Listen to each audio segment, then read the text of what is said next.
Hi everybody, welcome back to my channel, Infinite Wish. This is Venus in the 8th house SYNASTRY bonus because, I don't know, everybody's so intrigued about 8th house SYNASTRY and I'm one of those people. So let's talk about the bonuses and everything I probably left out because, I kind of focused on very specific things about Venus in the 8th house SYNASTRY. So let's do some bonus parts. So I would like to say there's a lot of flirting with this aspect, especially coming from the planet person. Cute little messages and everything like that. Yeah. And from the house person's perspective, I feel like that's so funny. The house person wants to talk to the planet person so bad, but doesn't even know what to say. They'll be like very, not cutesy, but very like, I don't even want to say professional, but you know what I mean? Like, there's like a barrier up there because like the house person wants to talk to the Venus person, the planet person, but doesn't really know what to say. Because it's like, I feel like the planet person can be a little bit shy when the house person can be a little bit shy when the planet person is like, I guess trying to be forthcoming with how attracted they are towards the house person.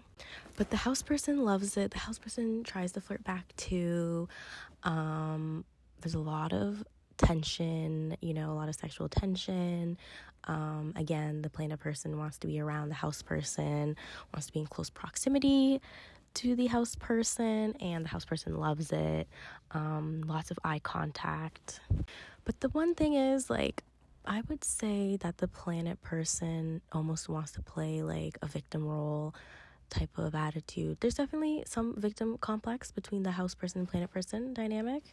Like, almost like, I don't even know how to explain it. Like, they could be just texting back and forth and like, oh, you didn't tell me this, or oh, how come this is, like that kind of a little snippy thing. And then, the house person be like, oh, well, I thought I told you, or oh, I didn't know it was important because we don't really talk a lot. You know what I mean? So that can almost be like how that dynamic plays out.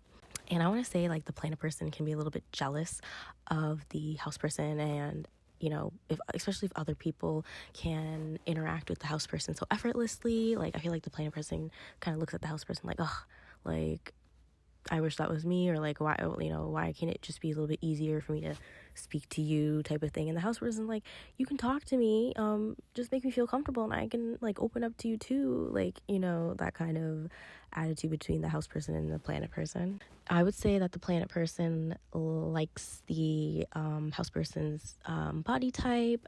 It's just like their ideal cutesy type, But I do want to say too, especially if this connection doesn't take off for whatever reason and there is no union, there's no intimacy, there can be a lot of things left unsaid. That's the best way I could describe it. Like, a lot of things left unsaid, but a whole lot of things felt like, especially like, it's like there's so much communication, but not with words.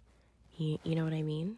And I feel like the planet person opens up the house person, intimacy wise, financial wise, like, thinking wise about those areas because it's the 8th house. So I feel like the planet person kind of gets the 8th house person's mind thinking about those things and how they feel about those things, and their relationship between, their finances, intimacy, other people's money,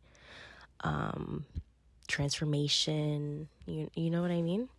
And I just want to add here that the planet person could come from money. I'm not saying that the house person doesn't come from finances or anything, but there's definitely a little separation there. But I would definitely be careful, because even if there is union or not union, doesn't matter. I do feel like somehow, some way, there's gossip with about the 8th house person. Could be bad. It doesn't matter. a lot of things could be true, untrue, doesn't matter. It can, the planet person can just feel so betrayed for no reason, or even if there is a reason, and feel the need to like just trash talk the house person, without really knowing the house person too. So sometimes I can feel like there is that dynamic too, because in the eighth house everything's hidden, right? So especially if one person doesn't get their way in this connection, there can definitely be a lot of trash talking about the other person, the things I did for you, and and kind of just a lot of victim complex mentality here. Like that's one thing that you definitely do have to watch out with eighth house synastry, especially if one person is spiritually evolved and the other person's kind of more the materialistic world as well. So it could be a lot of that, and it can end really ugly, you guys.